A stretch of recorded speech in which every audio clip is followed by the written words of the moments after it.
Hey, good morning, friends. Thanks for coming along this morning for episode 27 of Unintended Consequences. I'd like to just welcome everybody this morning. Of course, informally hip. Dawn, good to see you.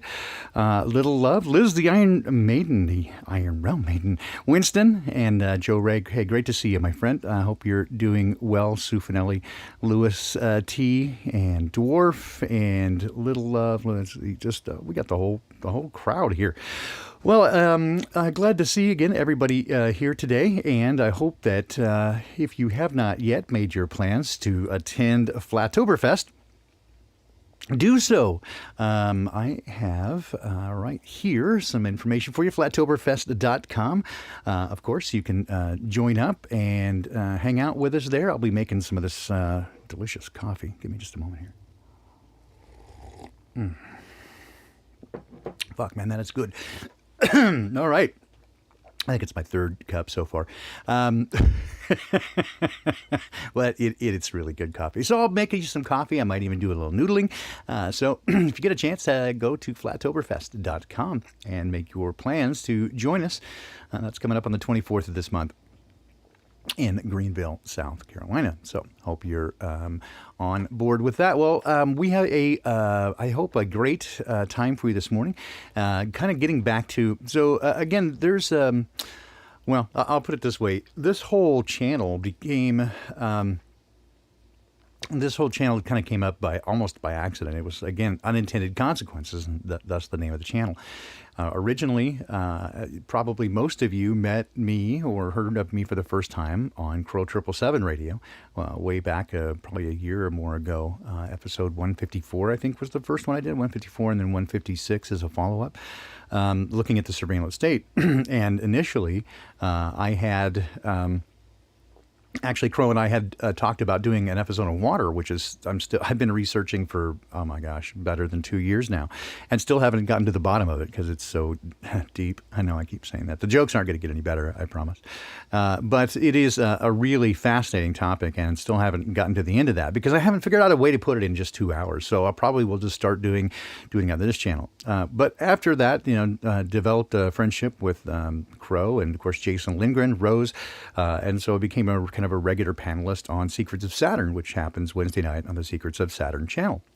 On the 1st of this year, the 1st of 2020, probably portending things to come, we had been talking, Wayne McCroy and I, about a variety of things. And one of the questions that often comes up is why certain people awaken, is kind of what we call it, or begin to see things with new eyes, and some do not. And it does seem as if those who do, it's not just one item. Once you kind of break the spell, you begin to see everything in a whole new way. And many people, again, have a variety of responses to this. One of the responses, of course, is sort of that of a born again, right? You're going to tell everybody and try to convert them to this new way of seeing things because it is so important. It's life-changing. It certainly does change your paradigm, and you see the world in an entirely different way. But again, that in itself cannot, you can't force anybody or make anybody, or even I think people just can't see it unless they want to, unless they're looking specifically for truth and willing to go down that path. They simply cannot. So it is sometimes a very frustrating proposition to try to tell others about it. But this question arose, why do some people awaken and some people don't? It does seem to be certain types of people. And so I proposed the idea that perhaps we could find some of those things out by asking a few questions and using some data mining techniques that I'm familiar with going way back, that I might be able to extrapolate if people were willing to provide just a bit of information and tell me their story. I might be able to come up with some ideas. And so a number of people, it first started with about 100 people or so, and now we're well over 350 respondents who have decided to join in. And basing on these primary things for now, this is the phase 1 process, which is first was your date of birth, right, and location, so we can take a look at the astrological aspects and the sky clock. Second item was a recent Myers-Briggs survey, MBTI, and it's a type index. There's a four letters, four categories, each with one of two categories, giving you 16 potential outcomes. And so using that. And then the primary source of where I get the data has to do with just the way that you tell your story. Because of the fact that the way neuroplasticity and the way memory works, and again, we don't really know where even memory is stored. It doesn't even seem to be inside the brain. But one of the things that is true is that it is associated with our emotional connection to the event. So you are unlikely, for example, to remember what you had for breakfast 114 days ago, unless it was the best meal you've ever had, right? Or you got some important news that day, right? So many people, for example, when a little bit older than me, everyone could remember where they were when they heard that Kennedy had been shot. It created such a powerful emotional connection. So they would never have remembered just a random moment in a day where they were picking up dry cleaning or what have you, if it had not been for that powerful emotional event. So the way that we organize our thoughts and memories of a thing, and memories are not always very super accurate, but they are accurate insofar as your emotional tie to them. And in part, this is why we often associate songs, which have a powerful music component. And music is one of the very few things that bypasses the limbic system and goes straight into your mind, into the music center. And it can also, again, carry messages within it because you don't critically examine it. But so we have these powerful emotional connections. And so the way people prioritize and organize these things, it gives me a variety of clues as to the way that they process information, put all these things together. And it became instantly, I saw proof of concept, that there were a variety of things that showed up that were common to all the people who had responded. Now, certainly I have to filter out the idea that certain people are going to be more predisposed to respond than others. They might have gone through a similar process, but their personality or the way that they manage and process information and deal with the world around them might lead them to not, trust somebody with information that they don't know or that sort of thing. So I do have to calculate in those things. But what I did come up with was very powerful proof of concept in that there were some correlating factors between people. And so I intended that should take between 3 and 5 months. Well, we're now 10 months on, and I haven't even gotten into phase 2 yet. So that'll probably be around the first of the year. But part of that, of course, is one of the things that came out of it was meeting people through this process and began to communicate with people. And one of the things about their stories was they were so powerful and meeting amazing people. And one of the things they had in common, not only were they great people, but they had each of them had a kind of transparency and honesty that really attracts me. That these are the kind of people that I want to hang out with, that I want to get to know better, who are able to be honest with you and open and transparent and have the kind of intellectual honesty where they can pursue the truth no matter where it goes. And again, these are the kind of people that was really overwhelmingly the kind of people that were responding to this process, or to the awakening project, as I now call it. So begin to talk to a number of people, and I realized that one of the other things that people had in common was that most people felt very alone. That once you go through this and your entire world changes and you see things in a completely different way, that it becomes difficult to remember what it was like not to see things another way, and then to communicate with other people, right? And even see things the same way. And so it becomes a challenge to really live in this world that is what we discovered is a construct. It's a show. All the world's a stage. And so people begin, I begin to find that all these people, though there are many, are spread out so thin that many people have difficulty even within their own homes communicating with their significant other or with family and friends. And so that was part of the outgrowth and why this channel at all, which is to, again, connect, be a place where people can connect with one another and understand that you are not alone.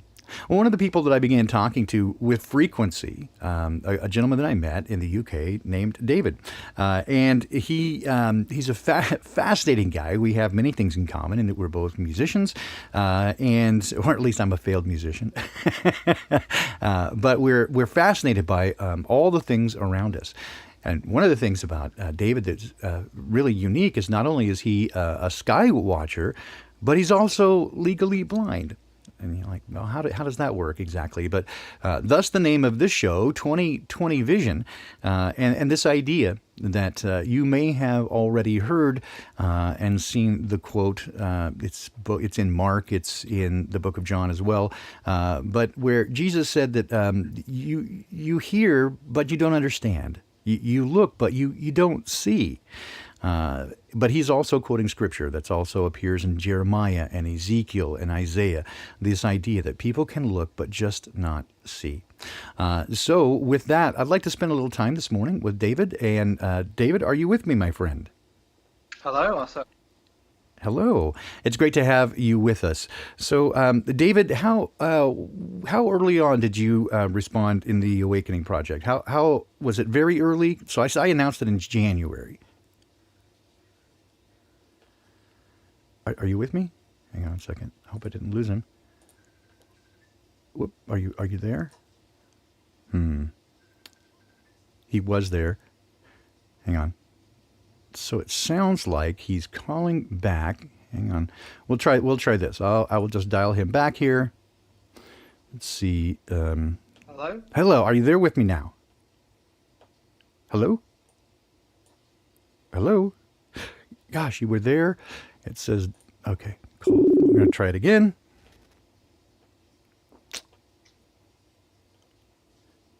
Would you like to call me back? Because I can't actually hear you now. Okay, you cannot hear me now? Oh, I can now. All right. I'm having a bit of delay. As I said, this is probably not the best platform. I will tell you what, I will try calling you one back. We're not using Skype, we're using Facebook Messenger, and so it's got a little bit of a delay. Give me a moment, I'll call you right back. We'll try to get a better signal here. Sorry about that, folks. We were all, our first connection was perfect, and then we just had him on hold for a moment. Are you there? Hi there. Okay, this is better. Thank you, David. Thank you for your patience. No worries. I appreciate it. Okay, so so the first question I had for you was, how early did you respond to the Awakening Project? I announced it in January, I think. When was the first that you heard of it and you responded? Oh dear, it seems like we are going to have trouble here. The call keeps dropping, and I'm not sure exactly why. All right, we'll try again. Are you there, David? I am. Okay. I am here. I don't know why it keeps dropping. It's just it's terrible.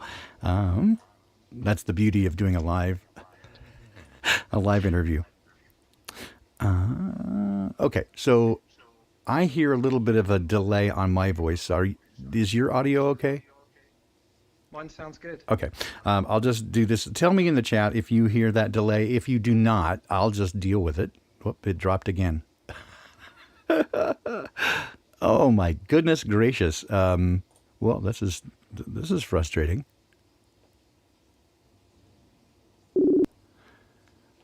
Oh, I don't know why it keeps dropping, David. Oh, oh dear.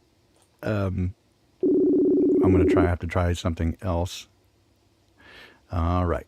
So we'll, I'll put you on pause here for a moment as we try to figure that. Boy, this is just frustrating. We had no trouble when we tried it previously, and so we have made a connection. In fact, we have chatted several times via Facebook Messenger. Decided, okay, we'll try this. David, are you there? Hello. Okay. Hopefully it will hold this time since you dialed me back. So, all right. Well, we'll make it work. Okay, there we go. So hopefully this call will continue, and if not, we'll just keep pushing through it. All right. So did you hear the initial question, David? When did you first hear about the Awakening Project and respond? I did, and my apologies for not using Skype. No, it's fine. Yeah, I heard in January. I think I probably emailed you as soon as I heard you mention it. I was probably one of the first people to email you, I reckon. Yeah, I think you were. I think within the first 10, actually, if I recall, Right. Okay. if I recall correctly. Yeah, within just the first few hours after the initial Secrets of Saturn show. And so when was your initial? What was your initial moment of awakening? What was it amongst all the things in the world that had you begin questioning the nature of our world and what you were being told? I'm not sure if there was an actual moment. There was a process, definitely. I met various people over the years who were already what some might label as conspiracy theorists, although I just call them, narrative questioners. And 9/11 was an obvious moment where I thought, hang on a sec, something's not right. And then especially as it was clear that war was going to happen as a result of it, and it seemed obvious that the public opinion was against going to war, yet governments around the world still went to war anyway. And so it was, and then I had children, so my kind of questioning went on pause for a while, and then I would say that the more of a significant time was maybe in 2014, where somebody introduced me to the idea of flat Earth, and I hadn't really considered it before, and I looked into it, and very, very quickly I realised that, well, I didn't know if the Earth was flat or not, but I realised it really, the evidence suggested it was not a globe. And so my next question was, well, why is that even important? Who really cares where we live? Why does it matter if it's a globe or a plane? And the only thing I could really come up with was, well, if it's not a globe, it means it had to be created. And so, if the world we live in is created, there must be a creator, which means, for me, God. And that was a catalyst for me, really. And so, how do you mind me asking? So, how old are you now? I'm 45. I was born in 1975. Okay, so you were then in your late 30s when you kind of began putting it all together. Yeah, late 30s. Yeah. Okay, and also, if you don't mind me asking, because it may to some degree relate to the process. So, what do you do for a living, David? I'm a counsellor, therapist, talking therapist. Okay, so like what we would call like cognitive therapy. Yeah, I kind of work in a holistic way, so I do use cognitive therapy, but Mm-hmm. it's more exploring people's emotions, thoughts, physical signs of things as well. So that kind of thing, though. And so, what kind of people then would be prompted to come to you? Are they going through some crisis in their life, or they're looking more long-term growth, or specific things within their life they're having challenges with? What type of people do you work with? Well, specifically, I work with visually impaired and blind children and adults Mm-hmm. and their families. So, crisis normally brings them to me, Mm-hmm. but the approach I use is a long-term approach, because obviously having a visual impairment is a lifelong condition for most people. So people go through different developmental stages that bring up different challenges. So a child, a young child will have certain challenges, and then when they go into puberty, they will have other challenges, and when they leave school and become adults, they have other challenges. So Sure. it tends to be a much longer term approach I take. So, yeah, they would be most of them coming to you shortly after losing their sight, then usually through some illness or accident. Sometimes some people I work with are in their 20s and then they have an accident, or they have a hereditary condition that they suddenly become aware of when they go blind. For others, they've been born with a condition that they know, and it either gets worse as they get older, or it remains stable, but they're struggling with it anyway. And some people are very sight impaired and more or less fine. They cope with life fine, and then Hmm. you could have somebody that has a relatively minor condition, and they might struggle more. So it's such a varied thing. That is an interesting, a very interesting observation, and I have seen this with a variety of things, not just physical challenges, but a variety of things that some people tend to adjust better and more easily to even more difficult things, and other Mm. people have a great deal of trouble adjusting to even minor change in their life. To what might you attribute that difference, David? I think it's largely down to their family backgrounds. I think if a person comes from or has a supportive, stable background, they're much more likely to be able to cope. But then there are so many variables. I mean, that's only one. There's all of the other kind of factors, from society, and I think it's such an individual thing. It's difficult really to pin it on anything in particular. Yeah, it's like most things. It's not any one thing, but rather a confluence of a variety of things that kind of make it. Sure. So, how did this happen for you, David? Have you been visually impaired throughout your entire life, or did something occur to take that away from you? Well, I was born with full sight, but when I was a very young child, I had an accident, a head injury, and as a result of that, I had starvation of oxygen to the brain, which caused in the UK where I live, it's called CVI, or cerebral visual impairment. In the States, it's probably known as cortical blindness. Hmm. And And so basically, it's not an eye condition. It's to do with the brain the and brain. how I perceive things. Right, and the information gets kind of garbled when it goes through the optical nerve, right? It's a process. Yeah, it's to do with processing, and it affects. It also affects my hearing. Not my hearing is absolutely fine, but I can't see and hear at the same time. And I know that might Interesting. sound a bit crazy to people, but I don't have the attention to be able to process audible information and visual information at the same At time. the same time, you know who else had that?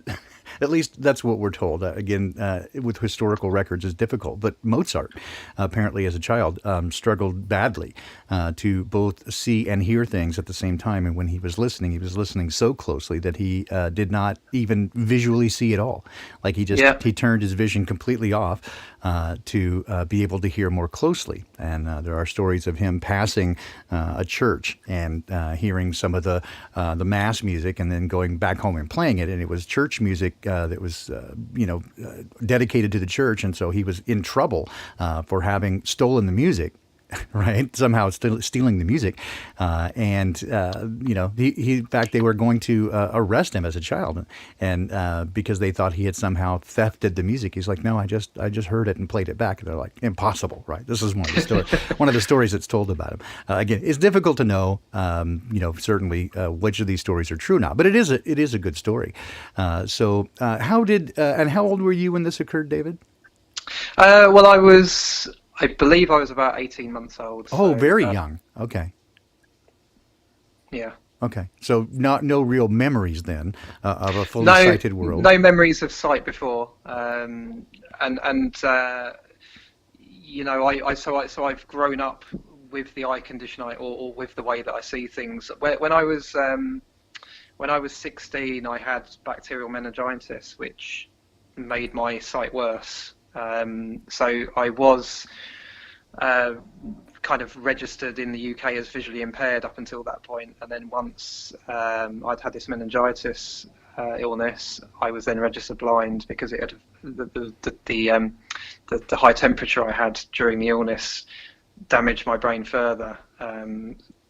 But the actual way I see things has always been the same. Hmm. And so you do have again some sight. It is just not typical, right? Yeah, I mean, I have to put so when you measure somebody's acuity, it's how far they see, Hmm. and I have what's called 1/60, which means what you see it, or what somebody with perfect eyesight or typical eyesight would see at 60 meters, I see at 1 meter. Wow. But I also can only look through one eye at a time, and I can only look at the middle of the object I'm looking right at. So if I was to look at somebody's face, I have to scan the whole face to build up a picture. Well, very tight, not just loss of peripheral vision, but a very tight focus. Yeah, so if I was looking at somebody's eye, that's all I can see, literally all I can see, and I can only see that through one eye. So I have to continuously scan my visual environment all the time, and as a result, I don't have any visual memory, so I'm not able to look at something and then remember it again. So every time I see something, it's like seeing it for the first time. Wow.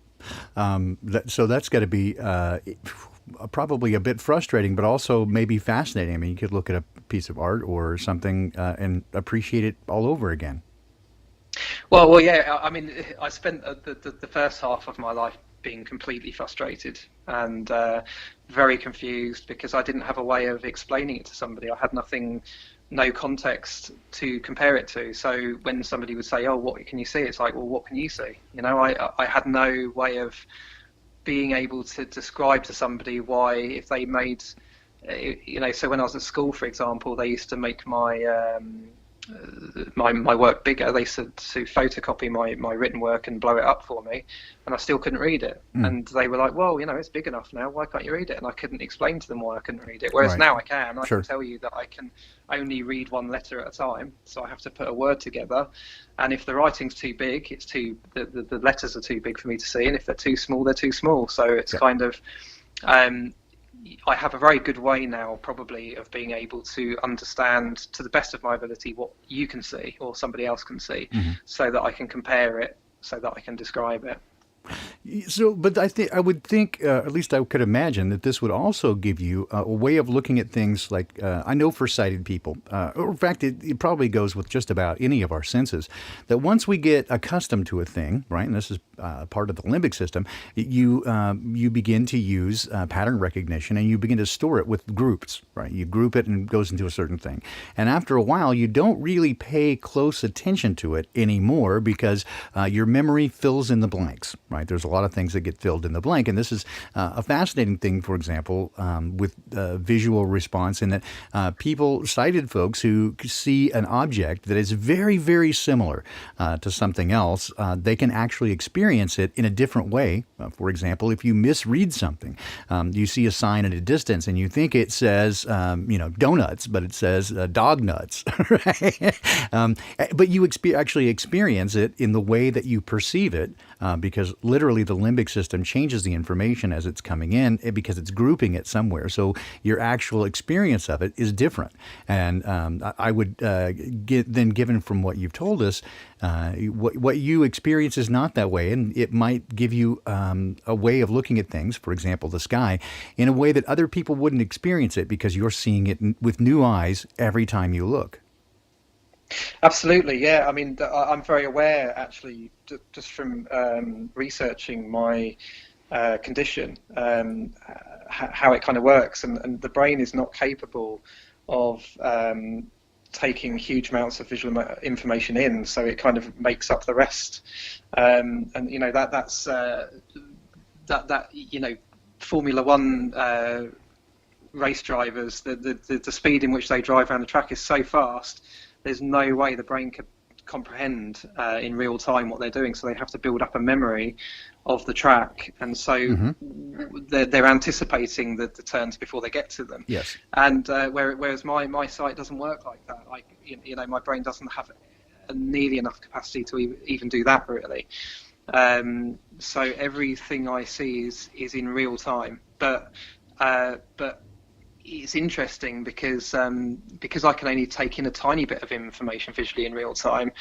There's a distortion in my vision. So when if I'm looking at something and then look away, the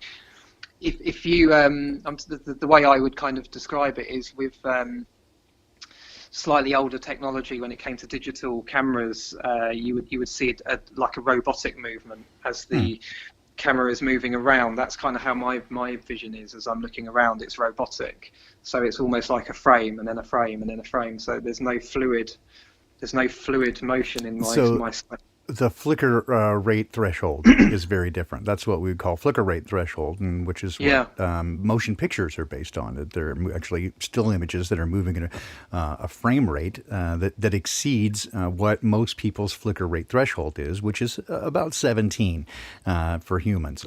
Keeping in mind that, for example, eagles is estimated at around 200. A flicker rate of around 200. So as well as their ability to focus much more tightly, they see things in a very, very different way than do humans. But that is interesting. So your flicker rate is very low, much lower, like maybe 4 or 5. Probably. I mean, I've never kind of looked at it like that, but yeah, I guess so. Yeah, that's interesting. So when you, if you look at, for example, television or film, does it look like a series of kind of static images, sort of like a flip book or something? It's difficult. I mean, I find it very difficult to look at a screen. Right. I have to look around the screen, and because the picture's generally moving, by the time I've looked around the screen, the picture's moved anyway. Right. So it's very difficult for me to do that. I would imagine, but that would also, I think, save you from a good deal of the programming. I think it has. Yeah. Definitely. Yeah. I find that's also true with my wife. She's not only while very brilliant and with an IQ somewhere between 146 and 162, depending on how it was measured, but she also was on the autism spectrum and did not, for most of her growing up, watch television at all. And also has some sensory things, right? Some weird sensory stuff. And it bothered her. So she did not watch much television at all, and as a result, much of the programming didn't stick. And so I'm like, yeah, you kind of dodged a bullet there. There's so many people that became so addicted to screen time, right? That they just it was very difficult. It's very difficult for some people to break from the spell, and that is what I find with the Awakening Project, is that what we're really looking at here is very much a magic spell. It's hypnosis, if you will, that people simply have a very difficult time breaking out of. But once they do, again, it's like the spell is broken. They can then begin to critically examine other things.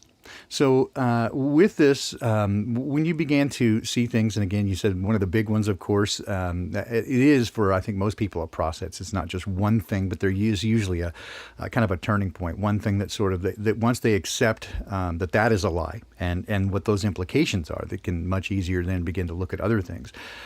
So what are, you mentioned, I think, cosmology, certainly for many of us is a big one when we realize that even where we're told we live, this heliocentric world and on a spinning space rock, right, out in the infinite void of nothing, and that we are simply an accident. That's a big one for most people. What for you was one of the was that probably the biggest for you, or what are some of the biggest ones for you that maybe surprises or life-altering and paradigm-shifting views when you look at it with new eyes? What are some of the big ones for you?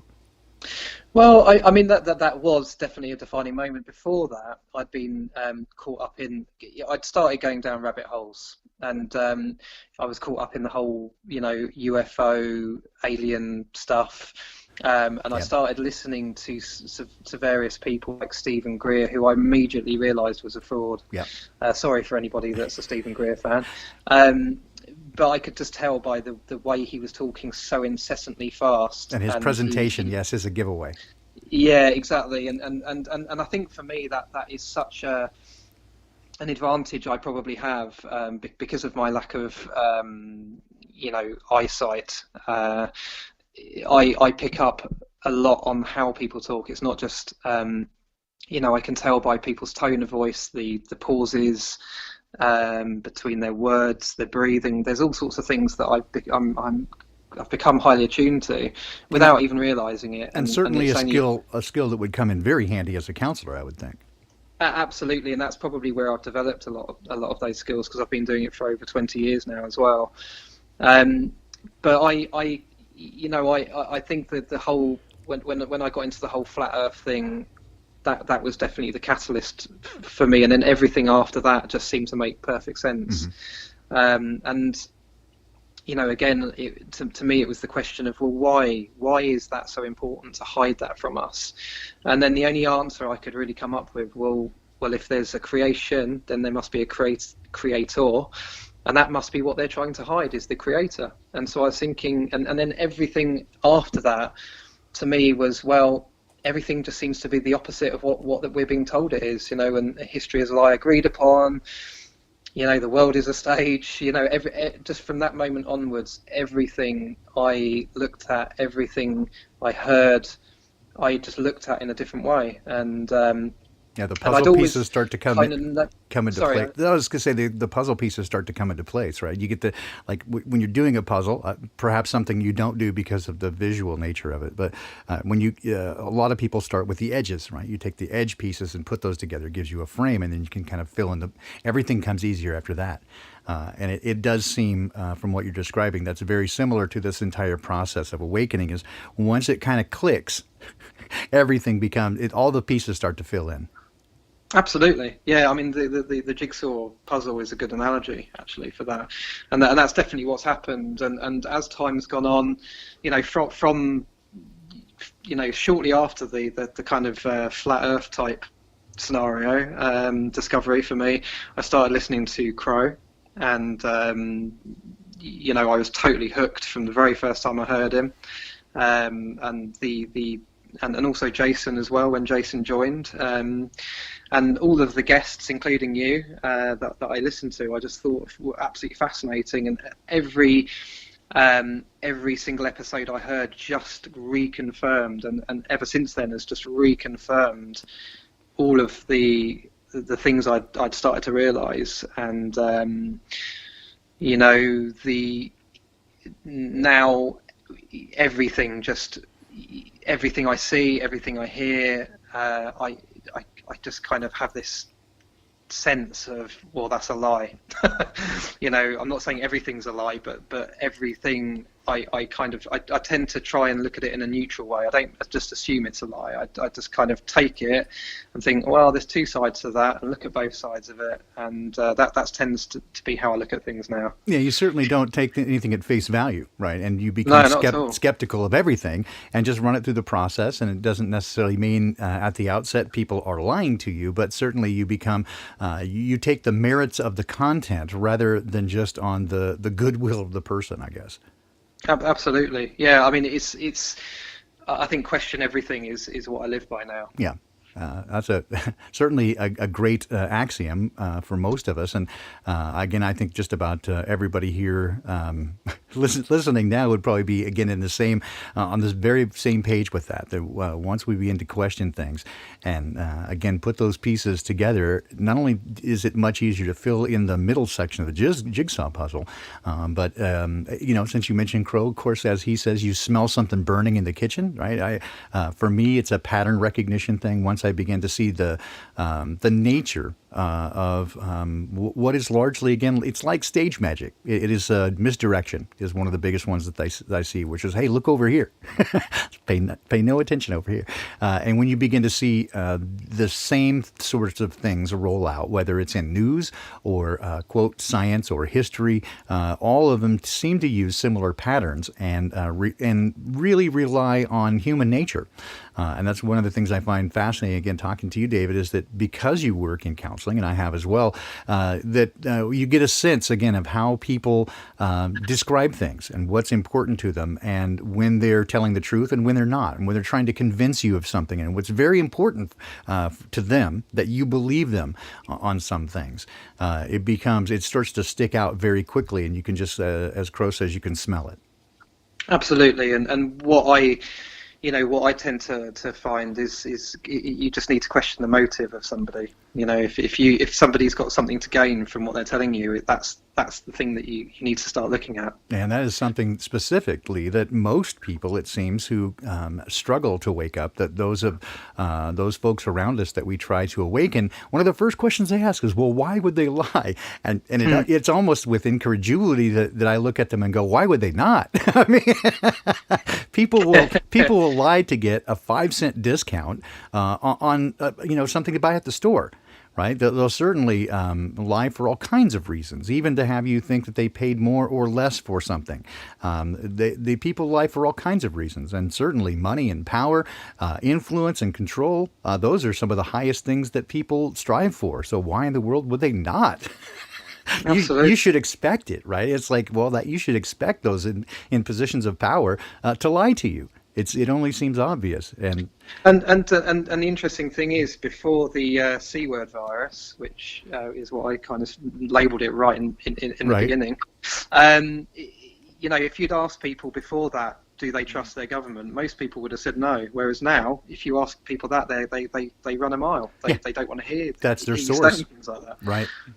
Yeah, no, it is true that is their source, and it is remarkable. And the same with mainstream media. If you ask most people, is media telling you the truth? Most people would say, well, I think media certainly misdescribes things, right, or is to some degree disingenuous. And yet, once they believe it, it is very difficult to talk them down from the ledge. It is almost impossible. Absolutely.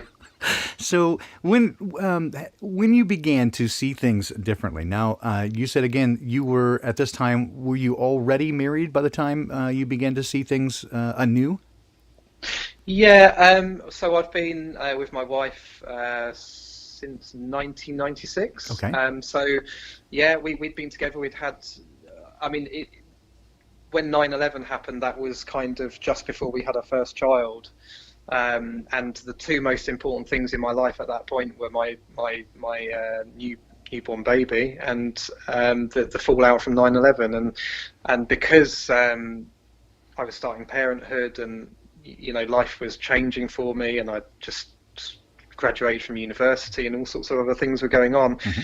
That side of my life had kind of gone on pause, questioning things, and it wasn't until much later, like I said, in 2014, really, that I started looking at things consciously, and and ever since then, I think I've really. I've been very careful not to push people away, because when I started to realise things, the first thing I wanted to do was tell everybody, Right. and which was a big mistake, and I lost friends over it, and I'm still I still can't help myself sometimes. I have work colleagues who I try and share things with, and because I care, I care about them. I've known them for a long time. I want them to start realizing that what's happening at the moment, for example, is not as it seems to them anyway. And but I just I realized quite quickly that that's not the way to do it, because people don't want to hear this stuff. They're too invested in the narrative that they have. But what I try and do now is just ask questions, just rather than tell them what I think about stuff. Mm-hmm. But it's very, very tempting to want to share things with people, and I have to keep on reminding myself not to just do that, but to just be patient, try and plant a few seeds, and then help them grow. Well, you're definitely you definitely have hit the nail on the head. One of the one of the outgrowths, or at least the one of the objectives of the Awakening Project was definitely to try to come up with a deprogramming script, if you will, and how to get people to be able to wake up. And you're certainly nailing the head again on the head. There is that asking questions. If you tell them, right, then you're coming from a position of authority, and they're going to resist it. When you ask questions, you're putting the power back in their hands and giving them the option to weigh for themselves the information that's being provided. And so it does tend to have a much better opportunity to let those seeds grow, kind of planting those seeds. And certainly, again, one of the things I think will work well is what I call, high proximity, low emotional impact. In other words, something that is not very close or they're not well invested in. So it doesn't really matter. Right. It doesn't matter, but it's something that can be that's already acknowledged, easily proven that government lied to you in some way, right? And that you can see the nature of the deception, and then begin to correlate that with other things. So yes, asking questions, as you said, is one of the best ways to get people to open up as well, right, and to tell you their story. Absolutely, yeah, and even that can be difficult. I mean, I shared an article with my work colleagues on a private, so it wasn't a work related sort of chat. It was a private chat, and the article was looking at how the human body naturally detoxes things, and it was looking at different, the cancer word came up within that context, and one of my colleagues, the reason that particular person has a visual impairment was because of cancer treatment, and even that was too much for that person, and the backlash I got from that was really serious, and I contacted this person and apologized. For my insensitivity, really, I guess, because I could have thought about it before I shared it, and I kind of didn't realise that even that was a bridge too far for this person. So it really is a difficult, even asking questions is probably much better than sharing our ideas or points of view. Even that can have its problems as well. So did you and your wife begin to question these things at the same time? Was there any? No, not at all. I pretty much when I first started discovering, when I went on this journey of discovery myself, the only person I really shared it with was my best friend, who I'd like to give a shout out to, Rob. You know who you are. You're amazing. We speak a couple of times a week. I've known him since school. And he lives about 100 miles away from where I do, so we don't see each other often. But we would share our ideas, and so the twice a week I spoke to him was really important to me. And then I started trying to share with my family, so with my wife, and one of the first topics that came up that I became really concerned about was vaccines, which I know is a controversial type topic. For obvious reasons, and but it bothered me, the fact that we'd vaccinated our children, and when I started realising what went into the vaccines, I then was really concerned about ever doing it again, and the fact that me and my wife had both been vaccinated, and I've had various health conditions over my lifetime, which I now am questioning whether it was been linked to vaccines I've taken, and I've got a chronic illness that I've got a feeling might be related to it, and then so it brought up a problem, which was we both made the decision to vaccinate our children, so it became a bit of a sore point to talk about, because I didn't want to kind of introduce this subject in a blaming way, because I took equal responsibility for that myself. Sure. But it was a concern, so I had to try and then explain to her what my problem with it was, and that then started opening up other discussions around the world I discovered that we lived in, that we live in, the world of deception, and so it was a bit. She is very. My wife is very open-minded and a very lovely person, and very patient with me, and very trusting. She trusts me a lot, which is good for me. Yeah. But she did start listening, but it was a big deal for her, and this was only, just over a year ago. Wow. So then, so we were pretty much on the same page with vaccines, and then the C word virus came up last year, the end of 2019, and starting to hear about it, and that really was the time where I thought, I can't hold on to this stuff anymore. I care about these people, my family, and my wife and my children so much. I cannot, I really had this dilemma, which was, do I just hold on to this stuff, or do I tell them? Do I just come out and tell them what's going on? And so I started trying to explain it to them when we were watching movies and when we were watching the news. And I was kind of saying, well, it seems to me that what we're seeing in movies is actually more true to life. and what we're seeing in the news is the complete opposite. And that was my approach. Mm-hmm. And to begin with, I was really annoying because we couldn't sit through a film without me saying something, and it, to the point where I couldn't watch films anymore. My I'd wife actually hates just it when I go, do well, that. you watch a movie, I'm going to go off and do some yoga or something. Yeah. Oh, my wife and I have this conversation so frequently. That's why I'm laughing. I'm going, I know this one for sure, David. That's right. I'm hideous to watch movies or television with because I'm constantly going, oh, look. Yeah, I'm exactly the same, and it really was. I basically pissed everybody off completely. Yeah. You know, it's just like they just could not watch a movie with me in the same room. You know, and I felt really sorry for them. I felt really bad, but at the same time, I've got to think of their future. I've got to think of my responsibility. I've got knowledge that, you know, I'm a parent to 3 children and a husband to my wife, and I just couldn't hold on to that. I felt too. You know, when you know something and you don't share it, you're complicit in that lie at that point. Yep. And I took the risk, I suppose, and so I did start talking about things and sharing, and it wasn't easy for me, and it wasn't easy for them to begin with. But when the C word virus became a reality for us all here in the UK, and especially in March when we had the lockdown. Yep. I actually think that was the awakening moment for them. And you know, that was, they didn't need me at that stage.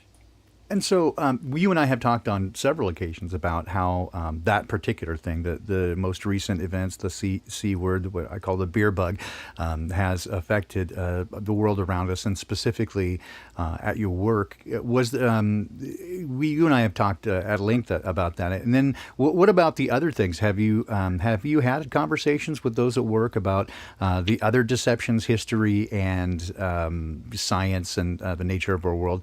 Has this come up in conversation before, or really is the most recent events one of the biggest catalysts for conversations because of your convictions on the mask? Well, I last year at our Christmas work get together, they were talking about Chernobyl, you know, the Chernobyl Yep. Disaster, and that was the first opportunity I had to just ask a couple of questions, like, oh, isn't it strange how there's so much wildlife there? You know, you know, all this. Yeah, we're told that everything's going to die, and it comes back. You know, exactly. It seems that the wildlife is exempt from radiation, and I just kind of asked that question, and then I got a lot of kickback about that because, again, one of our clients, who apparently the reason he is blind is because of the radiation. So, you know, I have to be very careful in what I say to people or the questions I ask, because you know, that hadn't occurred to me at all, that might be the case. So again, there was kickback against that, and I was like, oh, well, you know, I'm just putting it out there, I'm just asking. It's just a bit weird how, you know, this happened, and yet there are still people living there. You know, there's all this wildlife there, amazing wildlife, in fact, yeah. In abundance. Isn't that interesting? But more recently, the topic of conversation is definitely the beer bug. But my version or understanding of it is completely different from theirs. There are, I would say, there's a couple of my colleagues who I think are realizing that there's something wrong. You know, that the government and the media's stance on this is not conducive to the actual facts, and the evidence, which are that nobody's dying, basically. Sure, the observable evidence. Yeah. Very few people are, and those that are would probably normally, unfortunately, succumb to a flu or any other serious illness, right. If they're elderly or have underlying health problems. So any comorbidity, right? Sure. Yeah, exactly. So I think there are people that are starting to think, yeah, it's definitely not right, and they are genuinely asking me questions. But the overwhelming consensus where I work is that we have to follow the government narrative. We have to, you know. And if I question it or ask a question or look like I'm not really in agreement, I'm kind of just, you know, I'm not very welcome. You know, and the most recent situation where I work is that the government a couple of weeks ago announced that everyone in retail or basically in any setting where money changes hands, wearing a face covering is mandatory. And so my work, who is a charity for the visually impaired, in their wisdom, decided to make wearing face coverings in the building mandatory, which I took exception to, and I challenged them about it in a staff meeting and asked some questions about why we were doing such a thing, especially as most of the clients we serve, which are several hundred, will be exempt from wearing a face covering by default because of their disabilities, their sensory loss, because they're not just visually impaired. Some of them have hearing issues, some of them have autism type disorders. So we could be, I was kind of asking how that might look to those clients who already have a sensory barrier to the world. A bit of discrimination. To put a mask in front of them would not necessarily be the best thing to do. But again, there's been backlash. I've been told to work from home until further notice because I'm exempt from wearing a mask.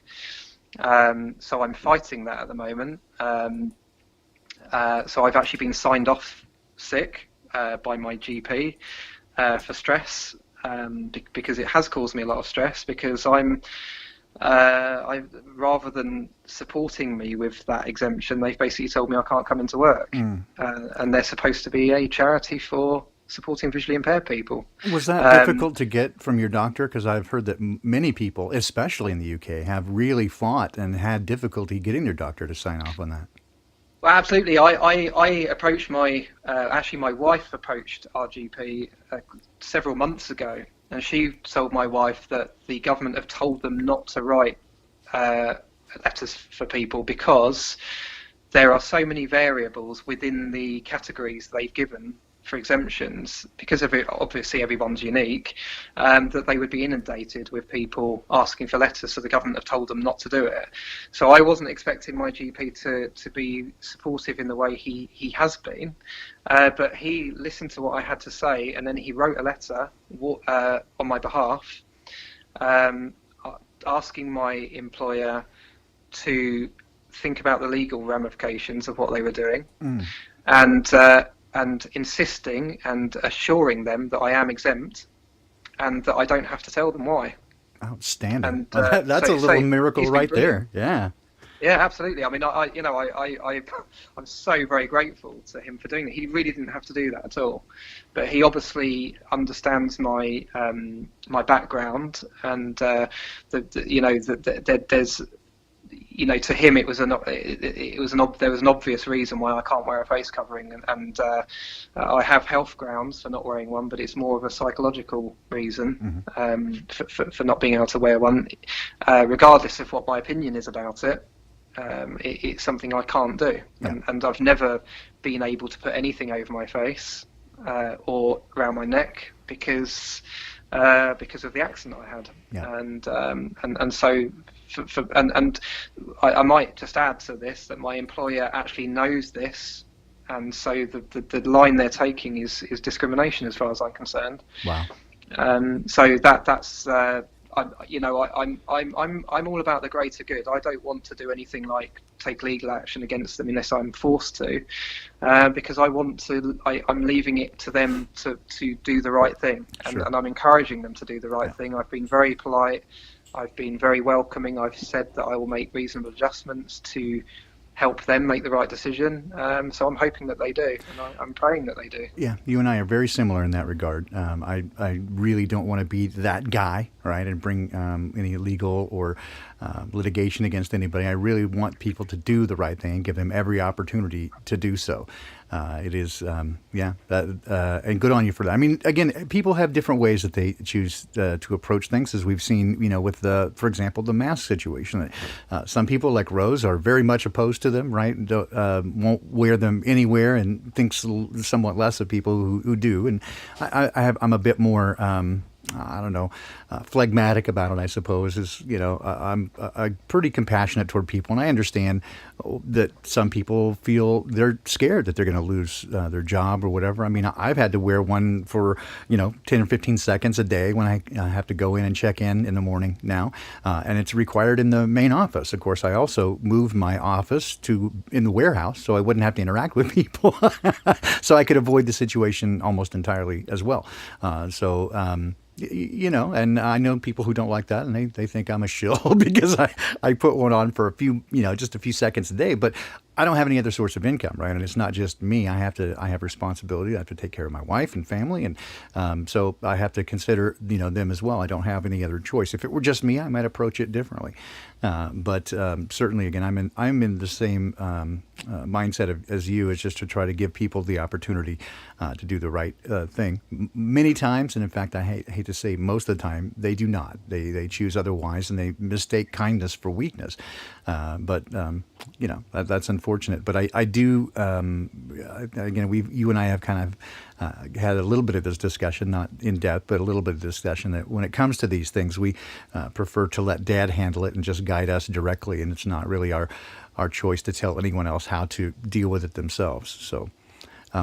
Absolutely, and the reason I'm holding my position here with this exemption is because I don't see this situation going away anytime soon, and I think the only thing that's likely to happen in the kind of midterm is that the restrictions are going to get tighter. Yeah. And so, if I don't make a stand now for myself, it will be much more difficult to then make a stand in the future when it might be that I can't go into the office unless I've had a vaccine, for example. Right. So I'm purposely holding my position now, mm-hmm. and but I'm also doing it for the other people that come into our building, who are also I may have exemptions for very good reason. And I don't want them to be discriminated against. I mean, the whole reason I do my job is to advocate for those people. So I'm not just there as their counsellor. I'm there to advocate for them, because a lot of them need that person to speak on their behalf, and that's a large part of what I do. I represent them in education, with their families, with other things. I help other people understand their position, and I don't fight for them, but I help them fight. Sure. And I help them learn how to fight. And so for me, even though they might not realize I'm doing this, and it doesn't really matter whether they do or not, it's more about I'm making a stand for that. And everyone has free will, everyone has a choice. Absolutely. And I'm exercising mine, and that's and that's been my encouragement for people is what I have done, and this is sort of my encouragement for anyone, is to find wherever your line is. Right. So for some people, it is the mask. For me, it's certainly any sort of injection or anything that they're going to put into my body. That's a no-no. Right. And so that's just simply not going to happen under any circumstances. But for everyone, right, I just say choose your line now. Right. And then defend it, so you're not surprised when it comes. You don't have to make that decision then. You can make that decision now, right, and how you wish to approach that. Because, again, I think everybody has free will. And so for some people, their threshold is just about anything. Okay. Again, it's not my choice, but I certainly do, advise people. It's not my choice to make, but you find for yourself where that is for you. Right, and absolutely. And once you get there, then when you see it coming, you can make those choices. One of the conversations that we've had that has been just delightful for me is, and you kind of alluded to it earlier, was that you had in seeing that the nature of this world was not simply accidental, but rather it is a created world, and that implies a creator. And then it opened up your heart to seeing things differently, and to then trying to maybe reach out and connect with the Creator. Could you tell us a bit more about your experience with that?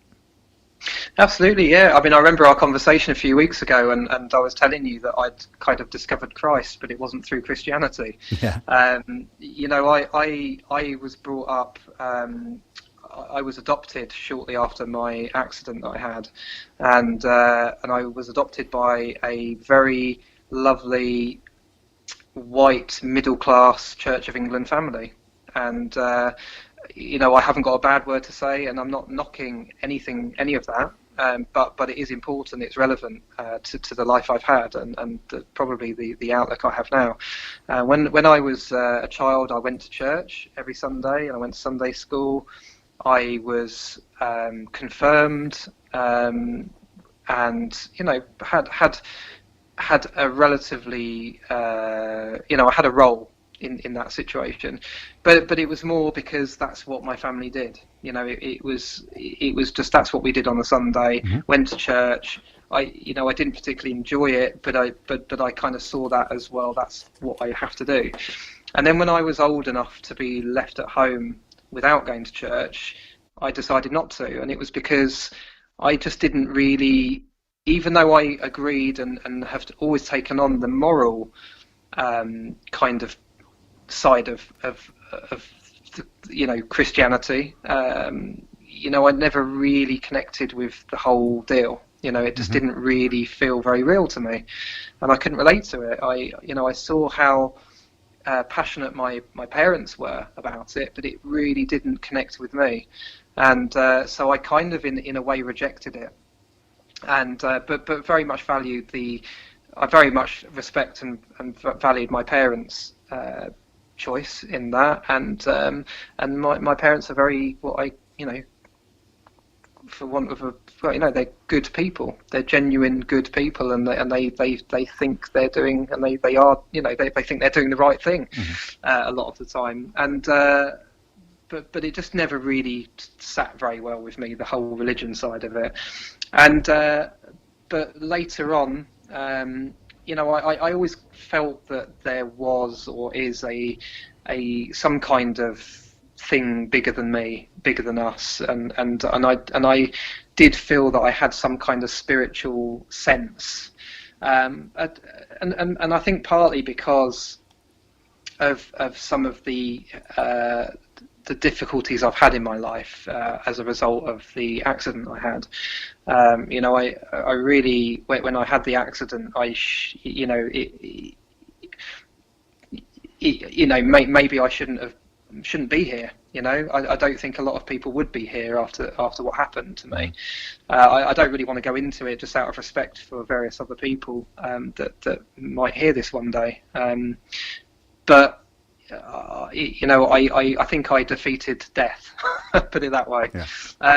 And so I've had various experiences during my life that kind of made me aware that there's more to life than just this world, and I could never really put my finger on what it was. I've had some positive and negative experiences that have confirmed that for me. I've had some quite scary experiences as well as some quite remarkable ones too.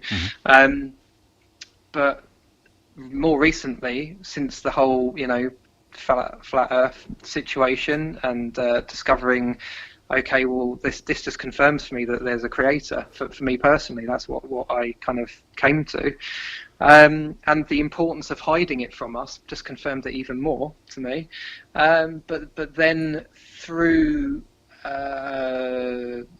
then listening to Crow, and it was just confirming it more and more and more and more, and then having some very good conversations with my good friend I mentioned earlier, Rob, who tried to tell me about 20 years ago about Christ, and I kind of was like, yeah, well, I'm not so sure about that. I guess this journey has brought me now, and fairly recently, to the realization of Christ. That's where I'm at. And I'm not ashamed or afraid to say it. Yeah, I'm kind of in the same boat. I don't. I think I've made it clear before, but if people aren't aware, I kind of I don't accept the label of Christianity, not because I have any problems with Christ. I certainly try to follow. I consider myself a follower of Jesus, but it's because of what religion is and what Christianity as a label has become that I'm not at all interested in that. From my perspective, it is the relationship that heals people, and religion kills people. Religion has been used as a means of control. And certainly, just by observation, when you get more than a couple of people together, politics comes into play, and that means somebody wants to take charge. And as soon as that happens, especially if they put the weight of "and God said," right behind it, then it becomes something that it ought not, in my opinion, be. So You don't need a middleman. no, you don't. And again, I find it fairly remarkable that if you read the Gospels and the story of Jesus and his teachings, it seems very clear that he was trying to tear down religion. And that there was no middleman needed, and it seems as though people went, "Hey, that's a great idea. Let's make a religion out of it." It's like, what? Yeah, it's contrary to his very teachings, and again, those of the disciples and the apostles as well. As you read through the letters of Paul and Peter and others, it does seem fairly clear, right, that it is simply about your relationship with the Creator, and that the Creator will guide you in all things, and that if you take a religious viewpoint, even that of Christianity, which has most of the major tenets in it, right? But if you take that viewpoint and try to even use the Bible, right, as everything, your guide, you will become caught up in the words and entirely miss the nature of the Creator. Right, that it is all about that dynamic relationship with the Creator, and that's certainly been my experience. Absolutely, yeah. I mean, for me, it's all about relationship. It's you know, I think the Bible itself is so complex that it's just too difficult to try and obviously there's the kind of basic narratives, and a lot of people, a lot of people will gain their understanding through the basic. When they read it, kind of, maybe some people take it literally, some people don't. But I mean, it's so complex that it's more of the more you read it, or the more I read it or listen to it, because I listen to it audio, it's a deeper thing. I don't need to actually understand always what it is on a conscious level, what I'm reading. It seems to just support my relationship the more I read it. Things just start intuitively making more sense to me. Yep, and from time to time, even those complex things will suddenly find their way into your heart, or in context of the relationship, suddenly you go, "Oh, now I get it." Yeah, absolutely. Okay, I was so dumb. All right, I love that, and that's one of the things, again, I love about the Creator. In fact, even in context of the relationship, sometimes the Creator will say things that seem contrary to what is seems clearly written in Scripture, and ultimately what it comes down to is, do you trust me? Right? Do you trust me versus yourself and what you think you understand? It is not that there is not wisdom and intellect involved, because there certainly is, but it is not an intellectual pursuit on its own. It's not as if you're going to learn enough that suddenly you've got it all figured out, right? It's in fact, it's kind of the contrary to that. It's entirely relational. It is, and I think for me, it's, because I like to learn things, I like to gain knowledge, but I think it's more about wisdom rather than knowledge. I think for me personally, whenever I'm talking to God, I'm asking for wisdom a lot of the time, because knowing things is all good and well, but knowing what to do with that information, that knowledge, isn't always the easiest thing to do. Absolutely. Oh, I couldn't have said that better. It is, and that is probably the number one thing that I ask for as well, is simply wisdom, and better understanding, both in my life, and for those who ask my advice or guidance on something. I'm usually very reticent to, I don't like to tell other people what to do. I might say, this is what I might do, or have you considered these ideas or these views? But when people do ask, the first thing I ask for is simply just wisdom and understanding, right, to better address these things. And most of my relationship with Dad has been primarily about him changing my life and changing my heart, right, into someone who is more capable of receiving and then giving love. That is 98%. Of my relationship with Dad, is that just his healing the wounds of the world, right, and how it messed me up.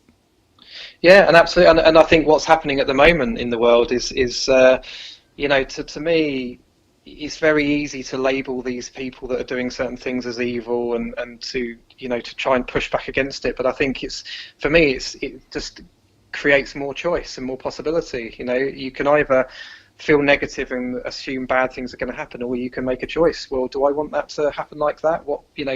How can I make the world around me better? Or how can I influence the world around me in a more positive way? Because all you can ever really do is influence the people that you're in direct contact with. Although obviously we're having this conversation now, and there'll be people listening who may be influenced from a distance. But for me, it feels like, well, what can I do to directly impact the people that I come into contact with, which is going to benefit them, and mean something positive. And the more negative or scared I become about what's happening, the less I can do that. And so I spend a lot of time trying to center myself and find balance, and let go of that fear, and then I'm in a much stronger position to be able to do something positive for other people. And and this is, to me, closely related to this idea of frequency and energy and vibration. Like what I'm showing on the screen now, David, is some cymatics, right, which is the interaction of sound and a medium such as water, and the photographing of it, how it creates a cohesive pattern. And to me, that this is very closely related to our world, that there is some thing, ether, if you want to call it that, but there is some medium into which our very will, our thoughts and our words, as we speak into this, we manifest the world around us. And our greatest influence is, from my perspective, again, I reserve the right to be completely wrong, but from my perspective, what I see is that if we project love into the world, that is our best opportunity to physically manifest something different around us. The world is so steeped in fear and hatred that our best opportunity to alter that is simply to project love into the world. Absolutely, I totally agree. And there's also whatever is happening in the world is out of our control. It really is. But what is in our control is what happens directly in front of us. We have responsibility, and we can make a difference to the people that we interact with, the environment around us directly. We have a responsibility. Well, that's my view, that we have a responsibility. And the very fact that you can have a thought or imagine something, and then you can invent something and create it, that shows me that we are creators. We're all in a way a god of our own surroundings. We can create our own reality to some degree. Yeah, that's what he said. Know you not that you are gods, right? And then he said, let's make them in our own image. Yeah, I agree with that. And again, I think that is the way the universe was designed, which is to make manifest whatever our will was, that we were designed to be creators in this world and co-creators with the Creator himself. And that's, again, that's how I see it. And there seems to be, a substantial amount of evidence for that. If you look into it with open mind and open heart, it does seem that there is a substantial amount of evidence for those concepts.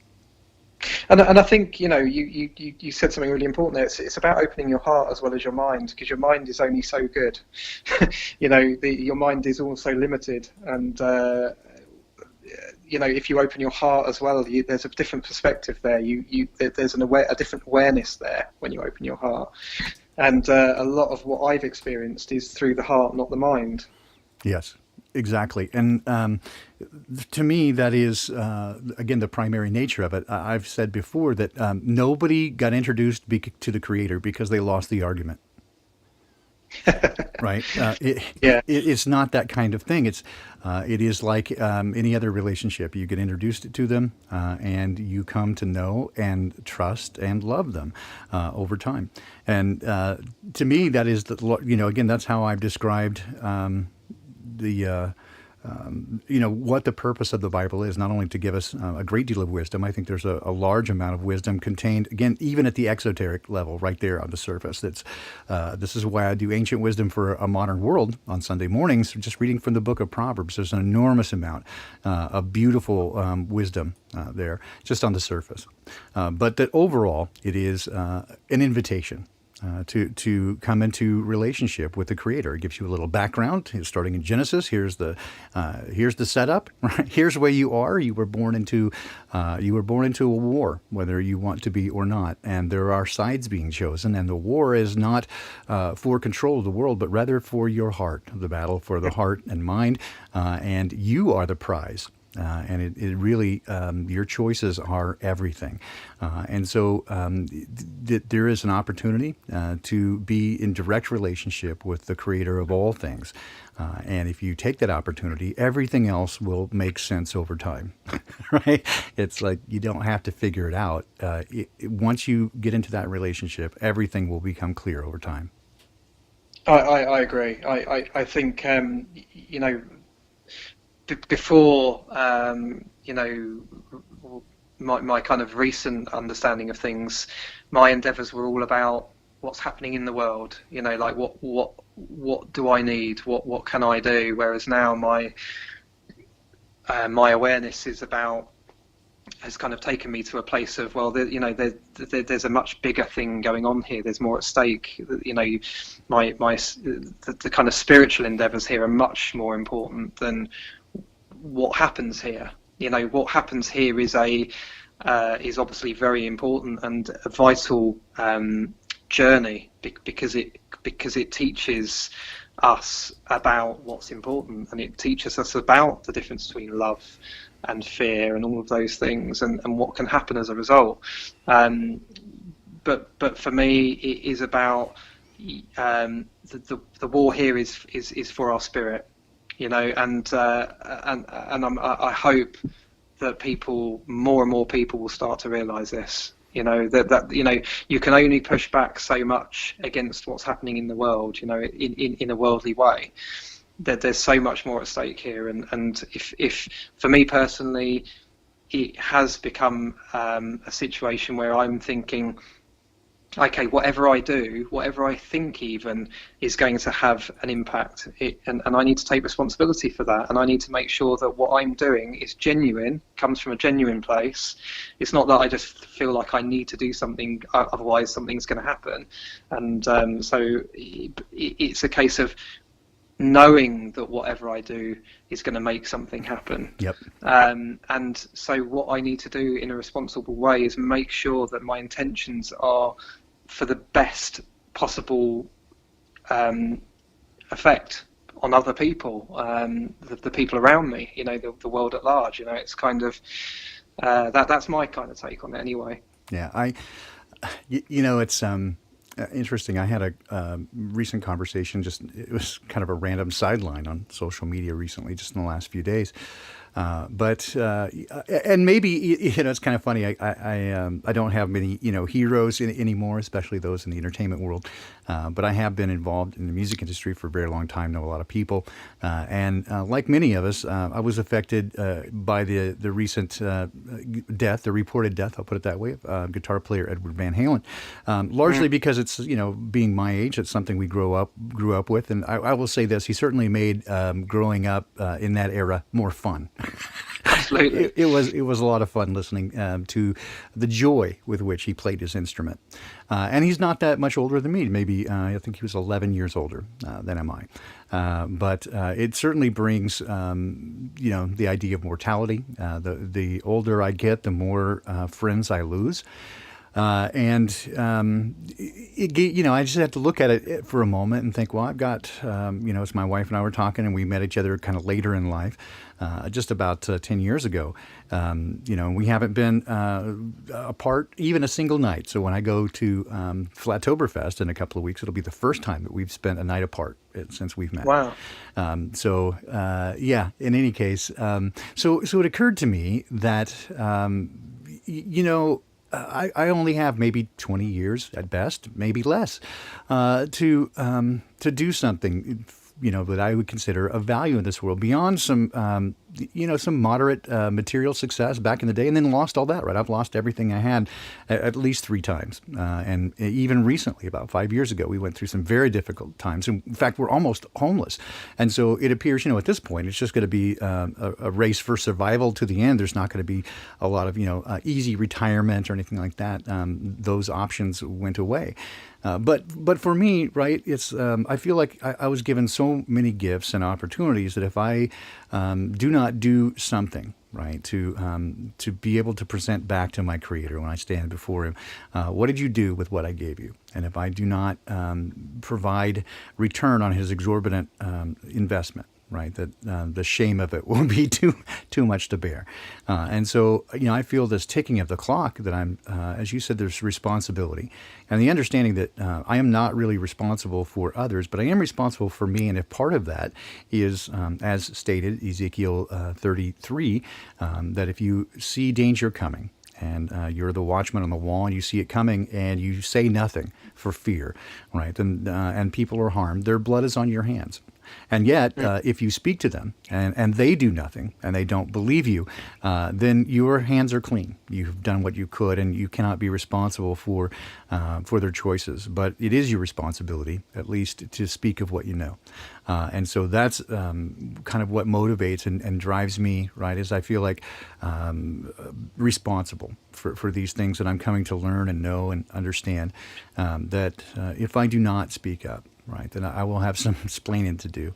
And that, again, I can't be responsible for the choices of anyone else, but as you said, a heavy burden of responsibility to share the things that we know with those who we care about, those around us, in such a way where they have the opportunity to begin to question things and look at it differently.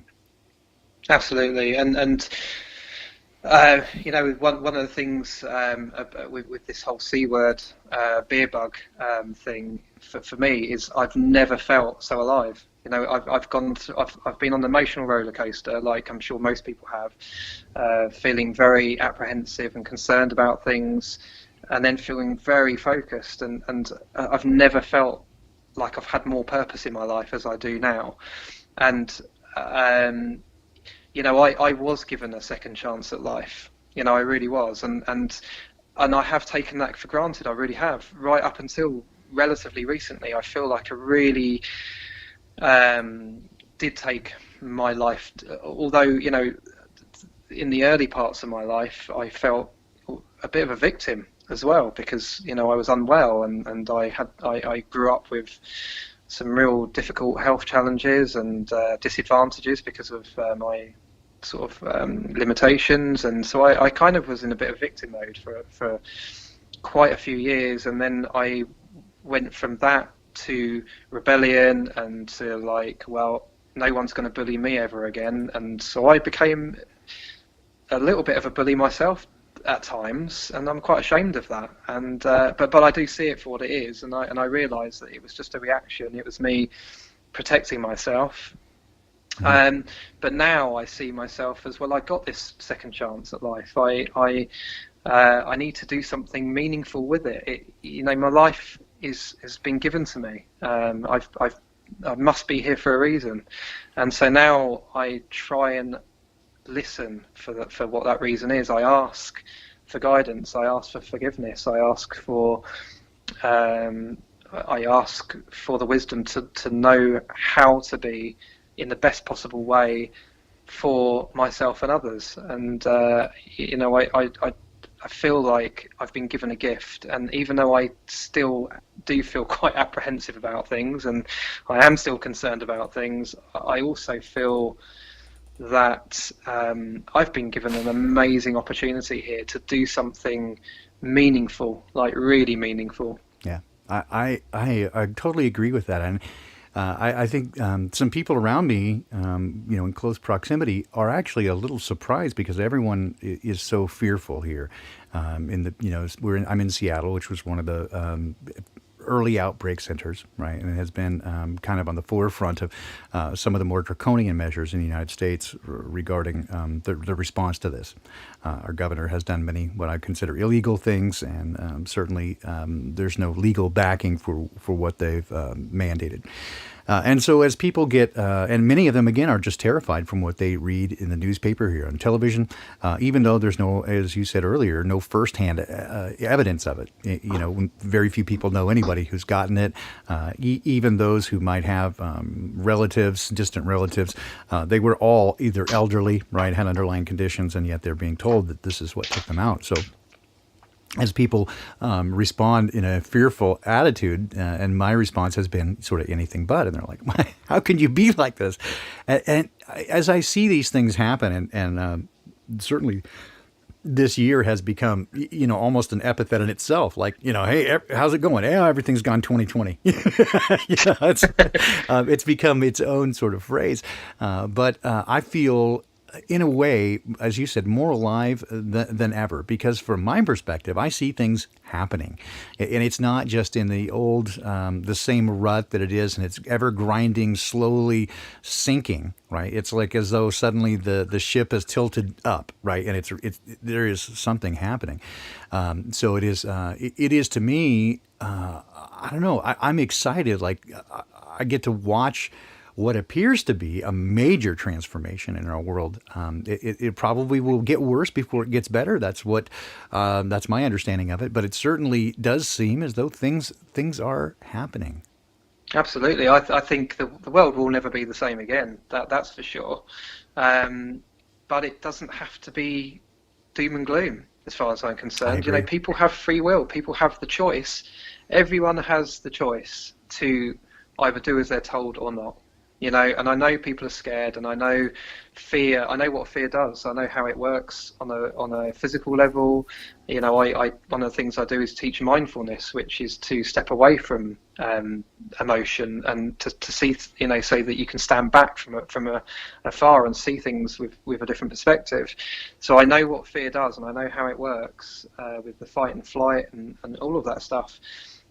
So I understand why people are under such mind control right now, with fear being the key component to that.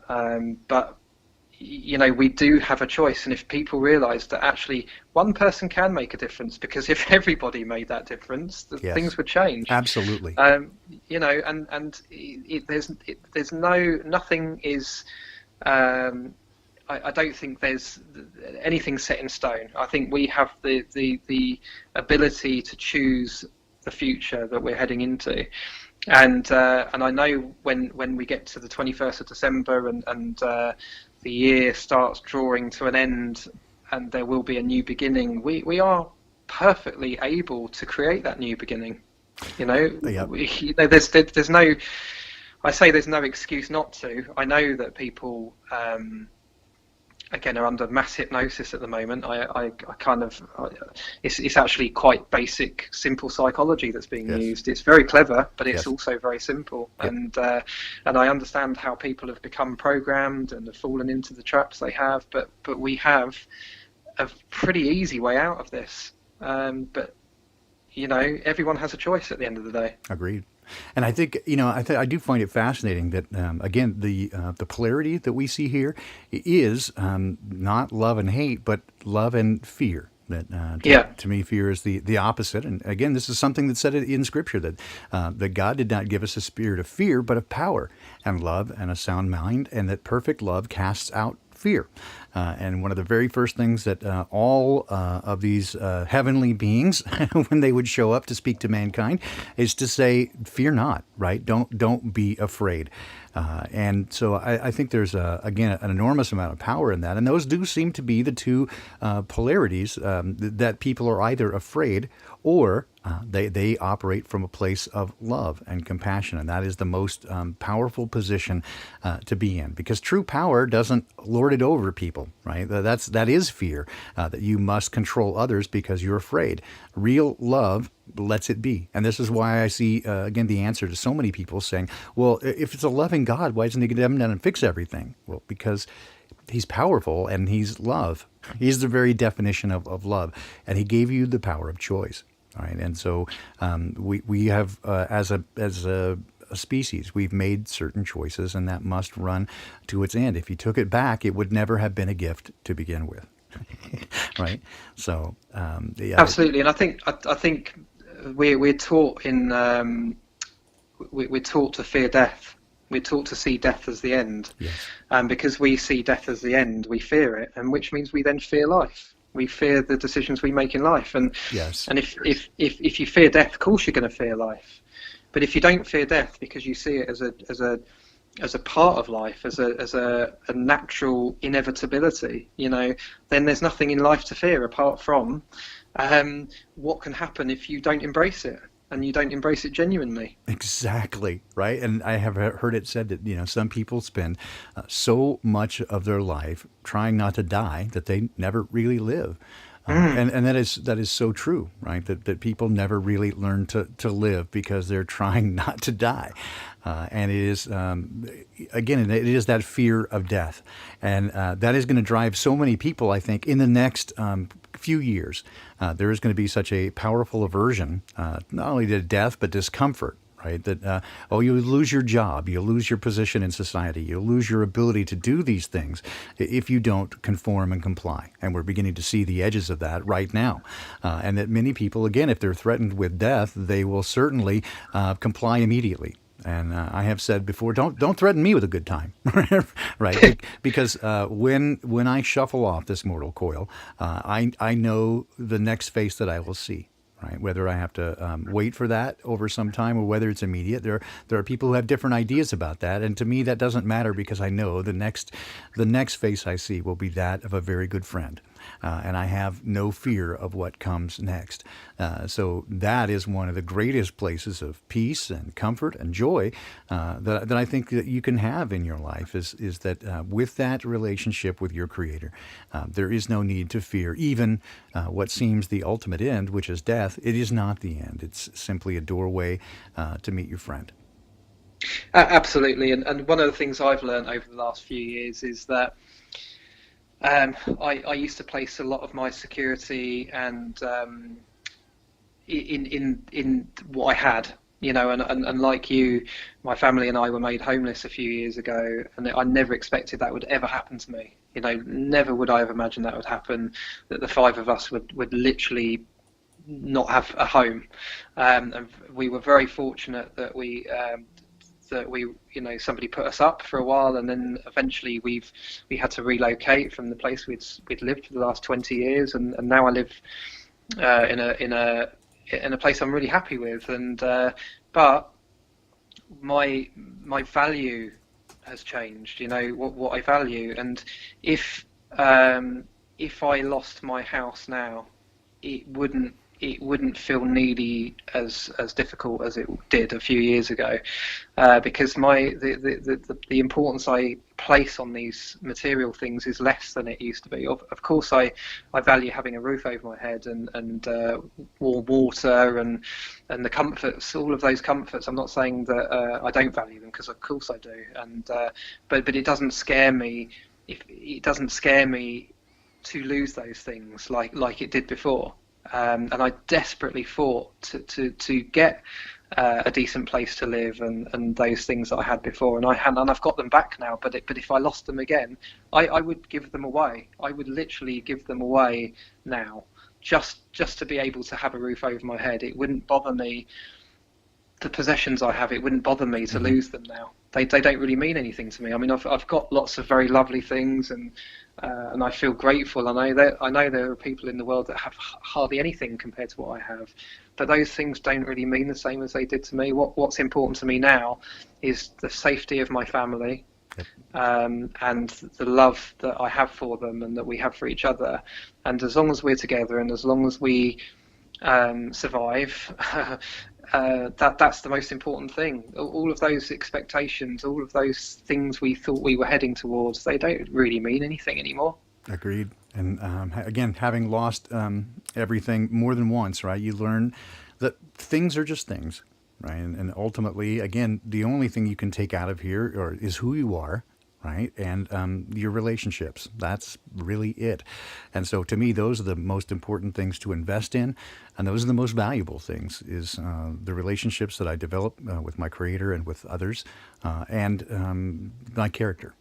Right, and the character comes over time. It's not It's not big things. It's actually the culmination of a whole bunch of little things, choices that you make throughout every day. Little small choices about which way to go that lead you ultimately in the direction that you're going to go.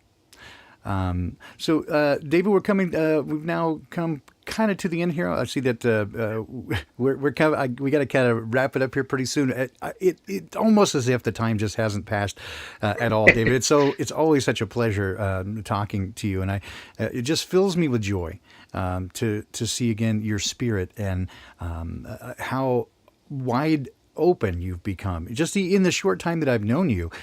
You have kind of I know that you had already begun to see things very differently, but just in the short period of time that we've gotten to know each other, that your heart has become so open, and you have become, I hate to use the word wide awake. It just becomes kind of cliche, but that you are getting excited and you are feeling a purpose in your life.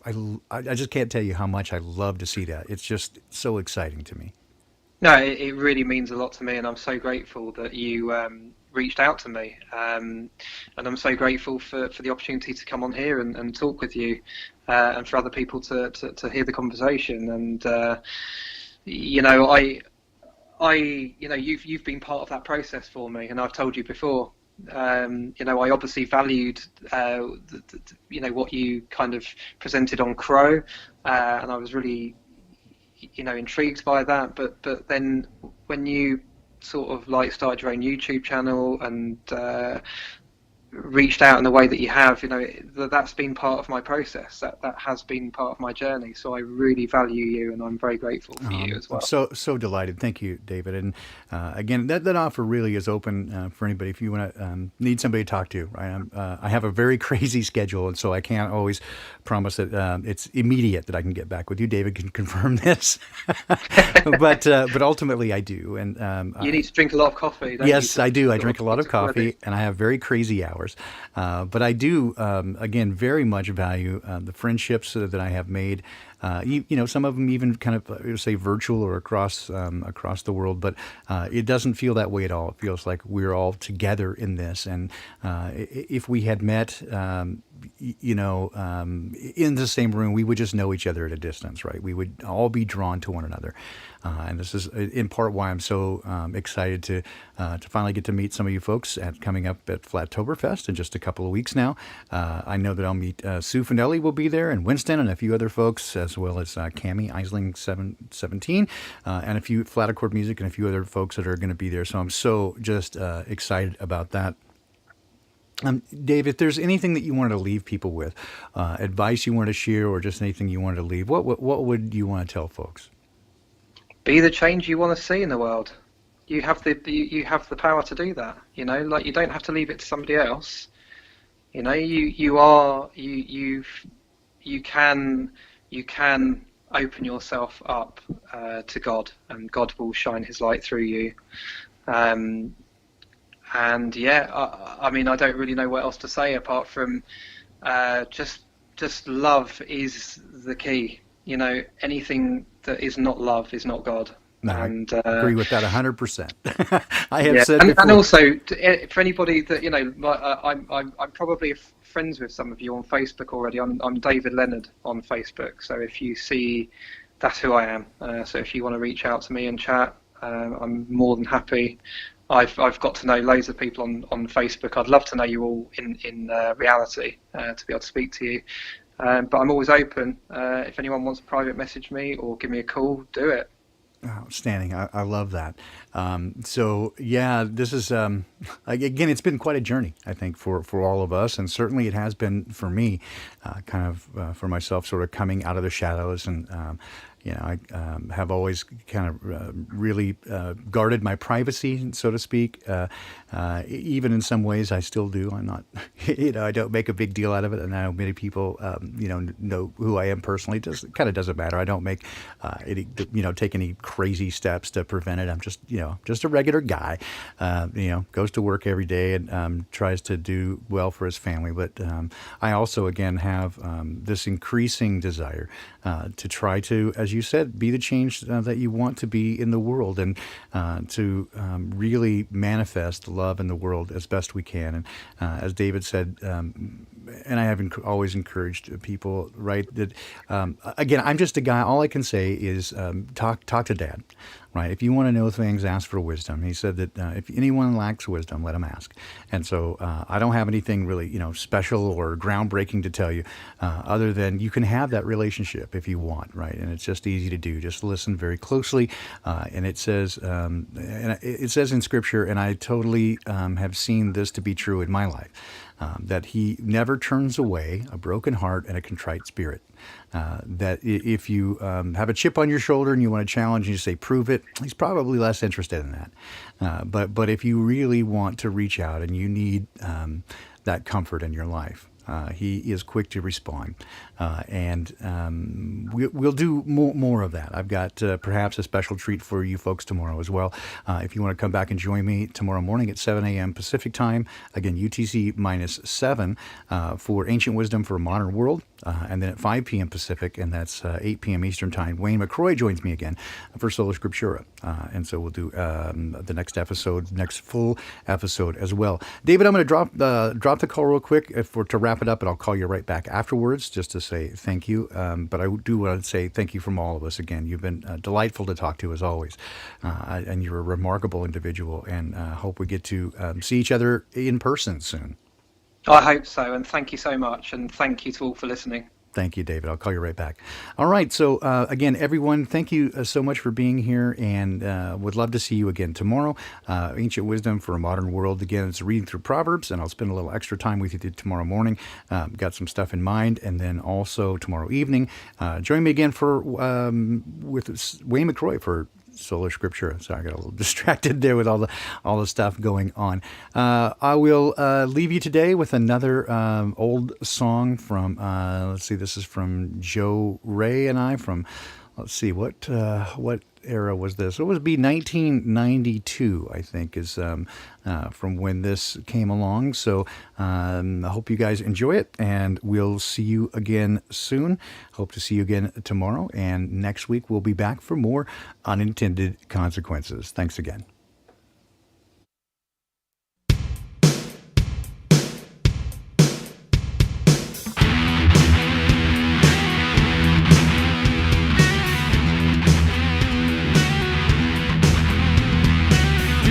Remember the moment alone. Do you remember a heart left cold? I walk a lonely road until I find forgiveness. Do you remember that feeling inside? Do you remember the one left behind? I'll be there by your side if I could live forever. 'Cause I wanna find forgiveness in your eyes. I wanna live forever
the dream you were shown?